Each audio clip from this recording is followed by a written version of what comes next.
দুর্গাপুজো মানেই কিন্তু শুধু মণ্ডপে মণ্ডপে ঘোরা আর ঠাকুর দেখা, আর আমাদের সবার বাড়িতে কিন্তু সব থেকে স্পেশাল স্পেশাল খাওয়া দাওয়া। আর খাওয়ার মধ্যে মারা সবসময় একটা আলাদা কিছু বানাতো। আমরা তো যেতাম ঠাকুর দেখতে ব্যস্ত, আর মারা কিন্তু থাকতো তার রান্নাঘরে ব্যস্ত। পুজো স্পেশাল বানিয়েছিলাম ছানার পোলাও। তো চলো কেমন বানালাম সেটাই বলছি। ছানা কাটিয়ে বানালেও হয়, তবে আজকে আমি পনির দিয়ে বানিয়েছিলাম। পনির কেটে ঘিতে ভেজে নিয়েছি, সাথে আমন্ড কাজু কিশমিশও ভেজে রেখেছিলাম।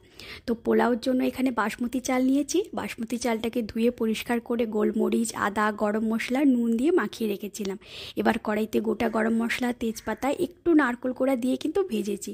এবার চালটাকে দিয়ে একটু নেড়ে নেব। তারপরে কিন্তু নারকেলের দুধ সামান্য দিয়েছি আর জল দিয়েছি, ঢাকা দিয়ে দিয়েছি। ঢাকা দিয়ে একটু কাউ মিল্কও অ্যাড করেছি। চালটা সেদ্ধ হয়ে গেলে চিনি আর ভাজা পনিরগুলোকে দিয়ে নামিয়ে নেব। ব্যাস তৈরি হয়ে গেল আমাদের দুর্গাপুজোর স্পেশাল পনির পোলাও। এই পোলাওর সাথে বানিয়েছিলাম পনির কোপ্তা। তাহলে